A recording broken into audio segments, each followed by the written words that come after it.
ಅಲ್ಲದೆ ಪರಮಾತ್ಮ. ಏನು ಗೋಮಾತೆಯ ಕ್ಷೀರವೇ? ಅದು ನನಗೆ ಅತ್ಯಂತ ಪ್ರಿಯವಾದ ಆಹಾರವಲ್ಲವೇ? ನಾನು ಬಾಲ್ಯಾವಸ್ಥೆಯಲ್ಲಿದ್ದಾಗ ಕ್ಷೀರಕ್ಕಾಗಿ ಕಂಡವರ ಮನೆಗೆ ಅರಿಯುತ್ತಿರಲಿಲ್ಲವೇ? ಕುಚಲನ್ನು ತಂದಿದ್ದ ಅವಲಕ್ಕಿ ಸಾರದ ರುಚಿಯು, ಹಿಂದೆ ರಾಮಾವತಾರದಲ್ಲಿ ಶಬರಿಯು ಅತ್ಯಂತ ಪ್ರೀತಿ ಮಮತೆಯಿಂದ ಕಚ್ಚಿ ಆರಿಸುತ್ತಿದ್ದ ಆ ಹಣ್ಣುಗಳ ರುಚಿಯು ನೆನೆಸಿಕೊಂಡರೆ ಈಗಲೂ ಸವಿದಂತೆ ಇರುವುದು. ವಿದುರ, ನಿನ್ನಲ್ಲಿರುವ ಈ ಕ್ಷೀರವು ಅವೆಲ್ಲಕ್ಕಿಂತಲೂ ಮಿಗಿಲಾದದ್ದು. ಎಲ್ಲಿ ಅದನ್ನೇ ಕೊಡು ವಿದುರ. ಪರಮಾತ್ಮ ಏನು ಹೇಳಿ ಪರಮಾತ್ಮ? ವಿದುರ, ಏಕೆ? ಏನಾಯ್ತು ವಿದುರ?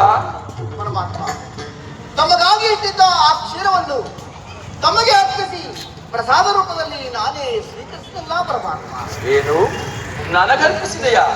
ನನಗರ್ಪಿತವಾದ ಮೇಲೆ ಪಾತ್ರೆಯ ತಳಭಾಗದಲ್ಲಿ ಸ್ವಲ್ಪ